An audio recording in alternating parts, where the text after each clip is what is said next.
आप सभी का इस प्रेस ब्रीफ में बहुत बहुत स्वागत है। जैसा कि आप सभी को पता है कि ये फाइनेंशियल ईयर 31 मार्च को समाप्त हुआ है और इस फाइनेंशियल ईयर में संबलपुर मंडल ने जो महत्वपूर्ण कार्य किए हैं उसकी शेयरिंग के लिए आप लोगों को मैं बुलाया हूँ। और कुछ महत्वपूर्ण कार्य जो किए गए हैं वो मैं आप लोगों को बताना चाहूँगा। जैसे संबलपुर मंडल ने फ्रेट ऑपरेशन के मामले में इस साल जो फ्रेट लोडिंग है वो लास्ट ईयर की तुलना में 9.38% ज़्यादा है। इस साल टोटल जो लोडिंग हुई हमारी वो 25.06 मिलियन टन हुई है और लास्ट ईयर ये लोडिंग 22.91 मिलियन टन थी और उस लास्ट ईयर से ये 9.38% अधिक है। इसी तरह अनलोडिंग के मामले में भी डिवीज़न ने करीब 22.67% वृद्धि की है।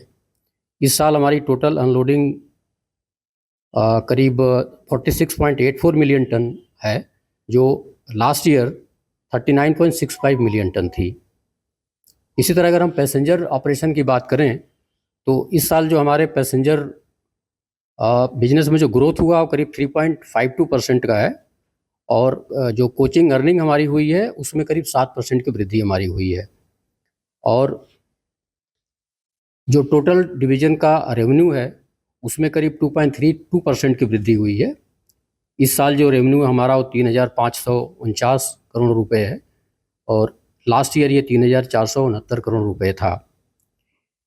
और रेक के जो हमारे स्टैंडर्डाइजेशन है उसमें हम लोगों ने इस साल करीब 3 मेल एक्सप्रेस ट्रेनों के आईसीएफ रेक को एलएचबी में कन्वर्ट किया है और उसमें से जो रेक हैं वो संबलपुर रायगढ़, संबलपुर पुरी और संबलपुर नांदेड़, इन 3 ट्रेनों के जो रेक हैं उसको हमने एलएचबी में कन्वर्ट किए हैं।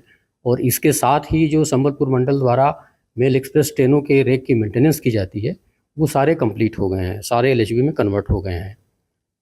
इसी तरह हमारी 2 नई ट्रेनें इंट्रोड्यूस हुई हैं इस साल, जिसमें से संबलपुर बौद्ध भुवनेश्वर ये इस साल इंट्रोड्यूस हुई हैं।